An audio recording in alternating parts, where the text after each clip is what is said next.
أعوذ بالله من الشيطان الرجيم بسم الله الرحمن الرحيم. I am Hamdan Ismail Pisa Umay, SHA 170 PP. And then I'll be discussing the establishment of Al-Qawaid al-Fiqhiyya and how they developed.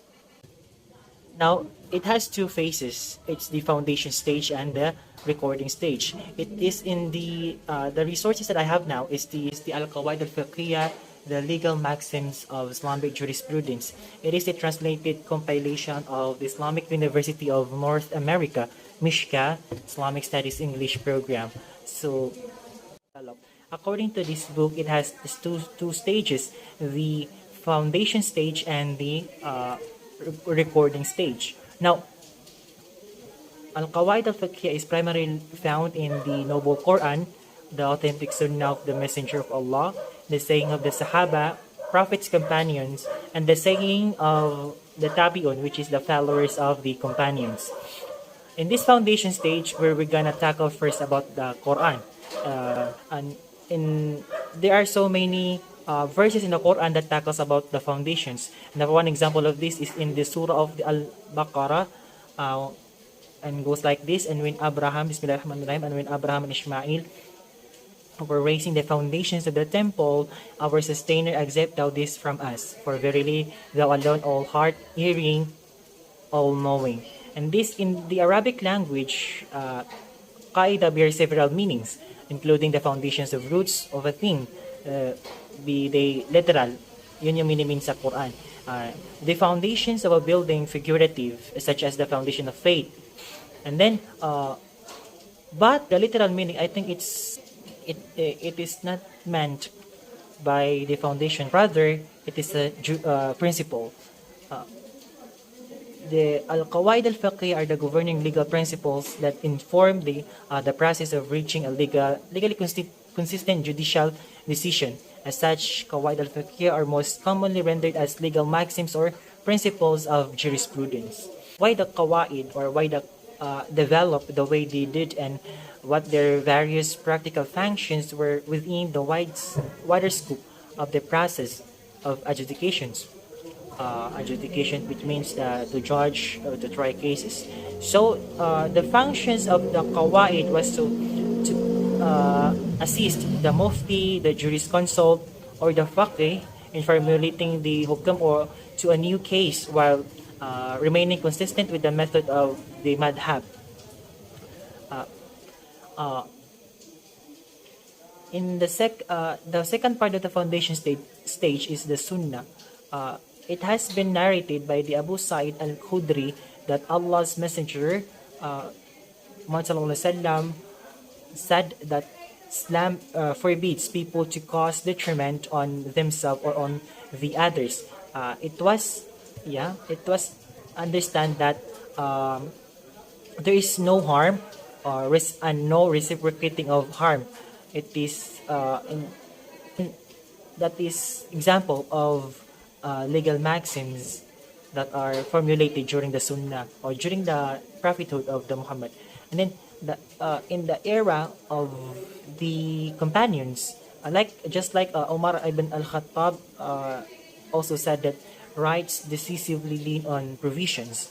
Well, your rights are, constituted in the provisions, and you are not.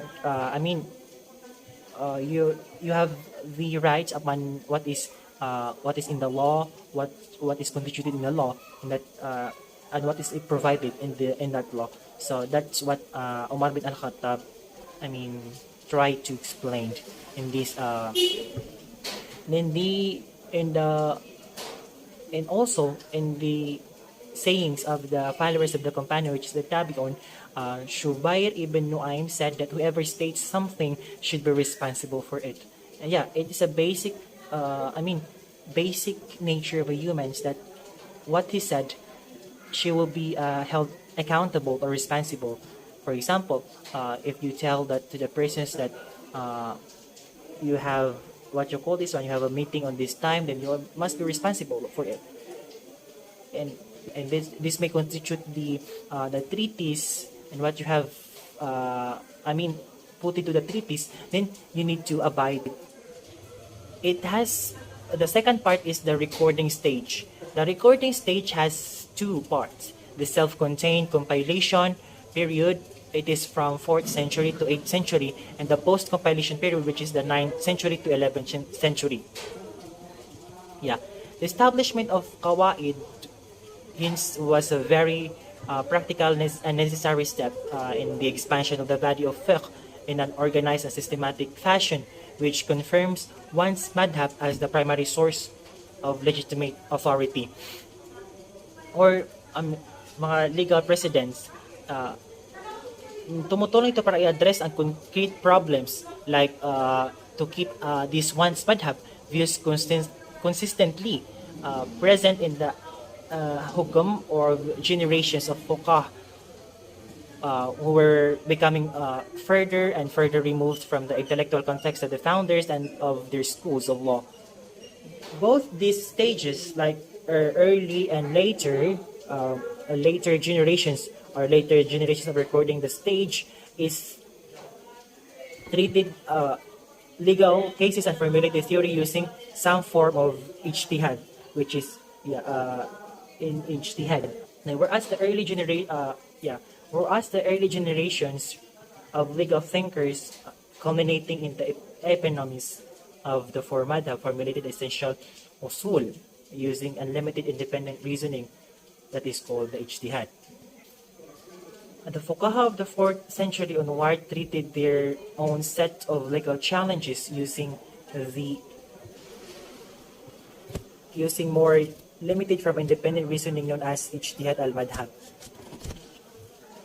In this recording stage, kasi after the foundation stage that was really centered to the Quran, the Sunnah, the saying of the companions, and the saying of the followers of the companions, which is the Tabi'un. And after that, so many scholars have been grown, and then this had these madhabs that are the earliest formation relevant to collecting al-qawaid al-fiqhiyya independently is the narration of the Shafi'i for Shafi'i jurists, di ba? After kasi ng after the school of thoughts, then they have merong mga jurists na nagsilabasan.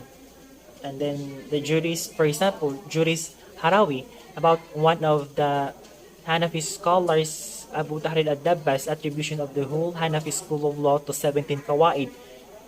According to the story, the Dabbas collected 17 principles that the Hanafi madhab could be reduced to, and repeated these principles in his mosque every night after the people had left. And that is in the Hanafi school of law. Abu al-Hasan al-Karkish, Arisala fi al-Usul, which is composed of 39 qawaid, which is regarded as the earliest qawaid that is compiled that we have today. The Al-Karki has formed his this qawaid or this entitled Ar-Risala by adding some qawaid to Ad-Dabbas list of 17 principles. That is, remember that Al-Dabba is in the form in the school of Hanafi, and then this Risala or the Al-Karkish. Risala start with the qaida, what is proven with certainty is not overruled by doubt.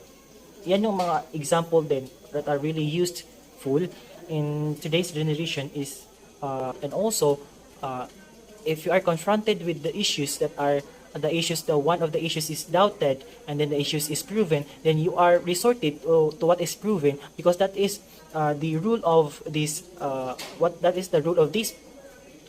what you should call this one, this qaida. His collection of qawaid is not all articulated in a terse and snappy, but rather many qawaid of his risala are verbose. Muhammad Hashim Kamali says is equivalent to the concise maxim of that a risala is the custom is the basis of judgment. Custom is the basis of judgment. That is part of the 5 legal maxims that are that is very known today's generations. It is also given here that the 8th century is the golden age of qawaid literature, kasi there are a lot of jurists that are shown their interest on making or compiling their qawaid, their legal maxims on the or in the Islamic jurisprudence. The most advanced works were written in this century. In addition to Al-Qawaid al-Fiqhiyya, separate books concerning Qawaid al-Usul, Qawaid al-Lugha al-Arabiya were compiled. Thus, the Qawaid literature of each discipline flourished. Therefore, in this century, a new period began by adapting various compilation methods from former eras in terms of content and classification. One of the significant features of the century is the Shafi'i scholars increasing compilation of Qawaid works. By the end, by the 8th century, it began to distinguish certain central Qawaid. Yeah, central Qawaid. Like what I've said before, that Al-Subuk states the central Qawaid as follows. The number one, certainty cannot be superseded by the doubt. This was the it was included in the Arisala, di ba? And then the next one is the harm should be removed, which is harm should be removed. Ito yung the kawad of the Prophet sallallahu alaihi wasallam, that there is no harm, or Islam forbids people to cause harm on themselves, and reciprocating also harm is prohibited. Di ba? And then the third one is this hardship brings about facilitations, hardship. Then al-ruj, or the fallback, is on customs. The decisions is about the custom. This is the what you call this one. This is a equivalent maxims of Kamali to the Risala Qaida, and yeah, it is also part of the legal or the central legal maxims, which is 5. The last one is acts are what they are through the intentions, or yeah, it is also be I mean, if we took into consideration na there is a hadith that stating that the Quran, all works, all deeds are be based by the intentions, innamal a'mala binniyah, di ba? And that is part of the 5 legal maxims or 5 central maxims. Yeah, that is in the self-centered compilations. On the post-compilation period naman, the highlight here is the possible to say that Al-Qawaid al-Fiqhiyya had stabilized and attained their ultimate concise expressive form with the Majalla. Qawaid al-Fiqhiyya, and putting them in Majallat al-Ahkam al-Adliya by prominent jurists in the age of Sultan Abdul Aziz Khan al-Uthmani, so as to be applied as laws on the different courts. Majalla are compatible with principle that modern law systems have reached after a long period of evolutions, and then a notable part of general principles of modern law is based on the same axiomatic maxims that Majalla relies upon. Kasi na, what happened in this post-compilation period, that all these the important maxims are compiled in the Majallat, which is really relied on the modern laws that we have, and it is imparting these qawaid to the modern law that we have, and that we we can say that the attainment of the perfections of the Qawaid al-Fiqhiyya is in the post-compilation period. Now I am showing the next slides are I'm showing you the next slides is the what are the qawaid or books that are formulated during the self-centered period and the post-compilation period. In the 4th century, we have 2. This is firstly the Usul al-Khalqi and the Usul al-Futiyya. In the 5th century naman, we have Ta'sis al-Nazar and al-Ghiyati.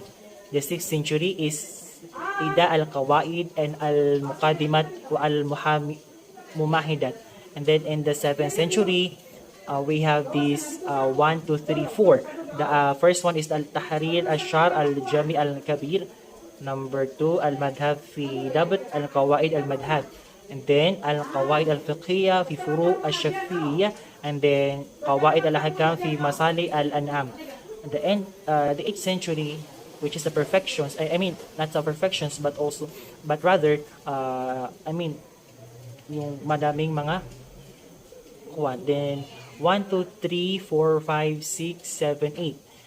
The first one is the Al-Ashbash wa Nazair, Al-Majbu al-Fatawa, Al-Qawaid, Al-Ashbash wa Nazair, Al-Manthur fi Al-Qawaid, Al-Qawaid fi Al-Fiqh, Al-Qawaid fi Al-Furu. And the 9th century, madami din. In the 10th century, also have the Al-Ashbah والنظائر rearranged Qawaid by Imam Abu al-Hasan al-Maliki and Imam Ibn Nujaym were the prominent scholars also. And the 11th century, we have Miraat Majallatul Ahkam al-Adliya, Durar al-Hukma Shari Majallat al-Hakam and Shar al-Majalla. All in all, these are the very important what you call this one, books that are compiled with the important legal maxims. We didn't have, I mean, I can say that it has indefinite numbers of qawaid al-fiqhiyah, and what we know today is those are the five central legal maxims.